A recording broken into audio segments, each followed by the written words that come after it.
Good evening, my name is Jrsm301, and this is my presentation on oral communication and the importance of it. So I want to go over a few different topics about oral communication and a competency.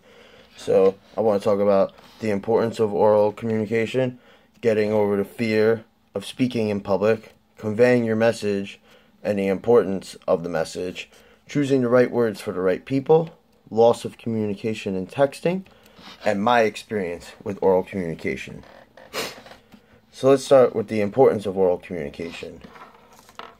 It's important because we need to be able to convey our message to others in a thoughtful and meaningful manner. So when we speak and communicate with others with words, verbally, orally, we want to make sure that what we're trying to convey as a message and make other people understand is something that we're intending to do. So when we have poor communication or bad communication, what happens is people feel as if they're not being listened to. And that's one of the worst things that can happen. People want to be listened to. They want to be heard. Most of the time when people speak to you, they just want to be heard. They don't even want your opinion. They don't want to hear anything you have to say. They just want you to sit there, listen to what they have to say.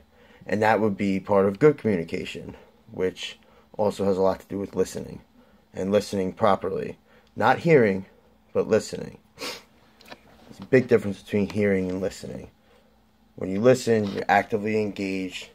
You're able to reflect back on what the person has said to you. That way they understand that you actually are listening instead of hearing. So, a lot of people have a fear of speaking in public, and it's something that many people struggle with, especially students.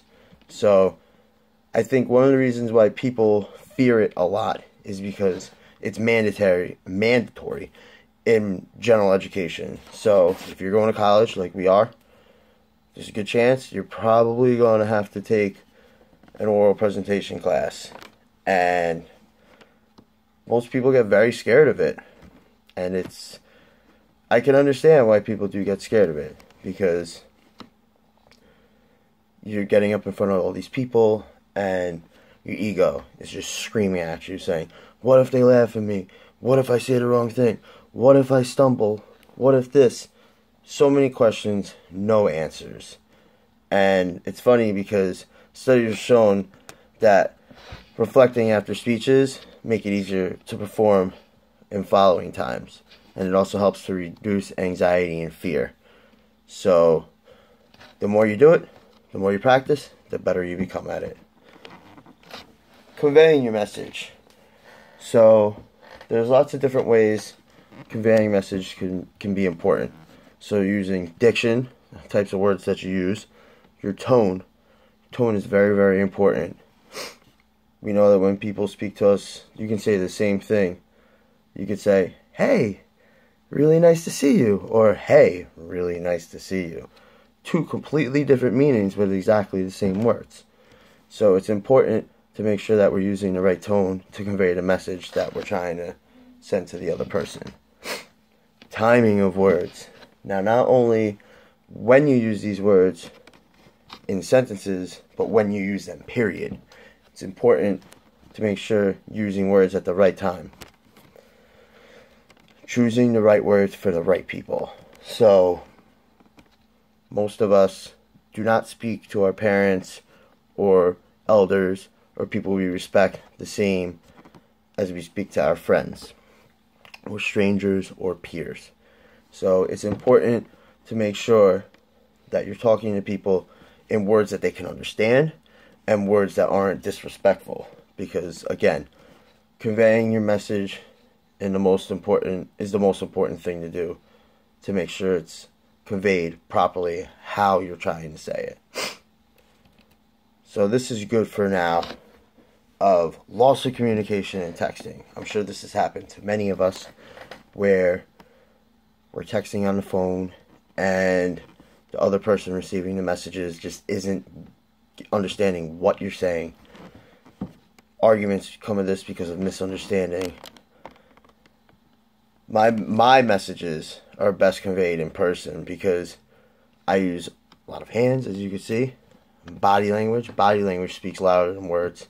People will say what they really mean with their body more than they will with their words. People can run and hide from situations. So if you're trying to get down to something and figure it out, with texting, it just doesn't, somebody can just stop communicating. When you're in front of another person, it's very difficult to just run and hide. It's very confrontational, and it makes it so it can be remedied on the spot, which texting prohibits. And I think one of the biggest things, besides misunderstanding, is short-spoken conversations that could take a minute, can be 5, 10, 15 minutes long worth of texting. It's just a waste of time. Texting was made to be able to communicate short messages. That way, we didn't have to make phone calls. But it's become something much bigger.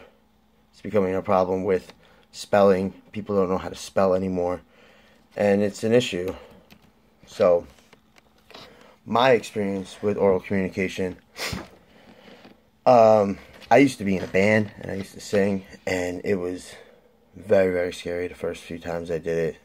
My ego was screaming at me, saying, what if you mess up? You know, and what, they're going to make fun of you. And when you're in a band and you're standing on stage, people sit there like this, which is saying, hey, you need to prove to me that you're any good.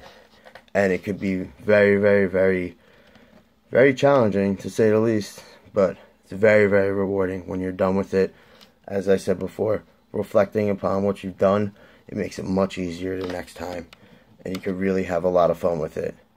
So, this is me talking about oral communication. I hope that you've enjoyed this video and that you've learned something, and thank you. Bye now.